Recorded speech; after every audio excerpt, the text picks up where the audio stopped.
All right, welcome back to Client Side Chats. And today we have a very special guest and a friend as well, Tim Page-Bottorff, who is the Senior EHS Consultant with SafeStart. He's also Regional Vice President for Region 2. And I have to tell you, one of my mentors, one of the people that I aspire to try to be.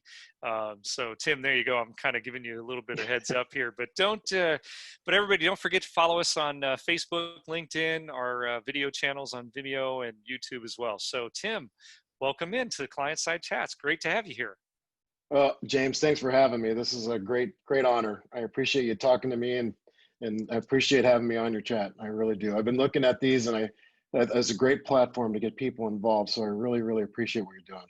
Oh, cool, man. Thanks. I really appreciate that too. So, yeah, I mean, these things have really been a lot of fun, especially during our stay-at-home times. But as you can see now, everything is really starting to move along. In fact, you're on the road, correct? I am on the road. I'm in Indianapolis, Indiana for the Board of Certified Safety Professionals.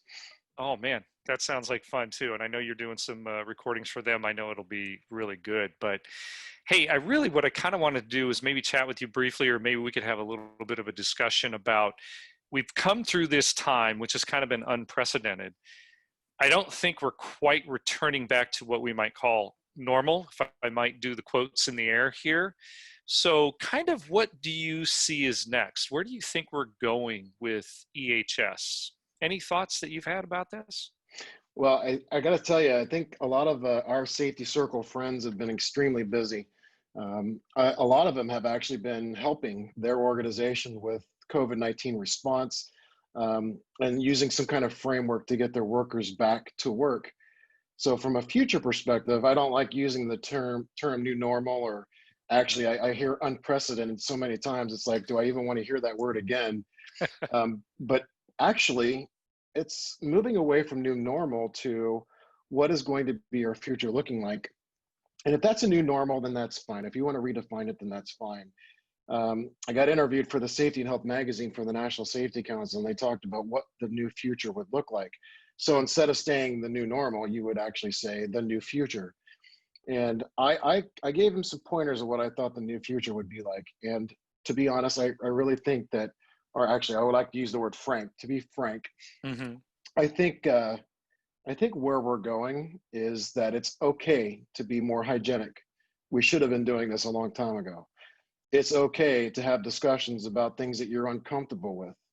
In this discussion world of COVID-19, a lot of folks are either hiding, staying in their house, not moving, remote working, and they either engage through social media or other platforms. But for now, when they emerge, there's going to be a new discussion.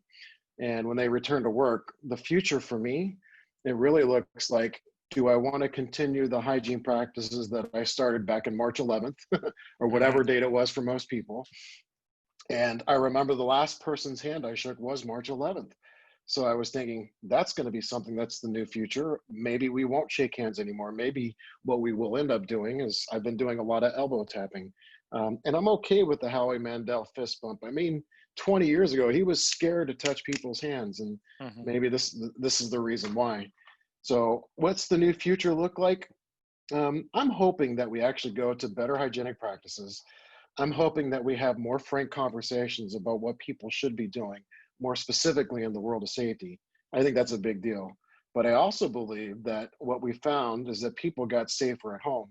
So that means if they got safer at home, their habits and their had a conversation yesterday about neural pathways. Yeah. They've developed better habits. So now people are wearing masks, and it kind of feels weird to leave your desk without a mask. So that might be the new future, which is good for personal protective equipment because, quite frankly, we can get people with better habits in that regard. Now, whether they choose to wear a facial covering or not, or where it's mandatory or not, that could be even a conversation. You probably have the great experience that I do, because when people come to work, some of them will fight the PPE recommendations or even the requirements.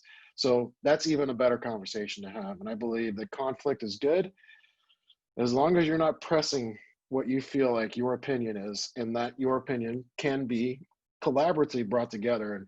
And from my perspective, I think the new future means better discussions, better hygiene, and maybe even better practices or habits. This is a great question. Thank you for that.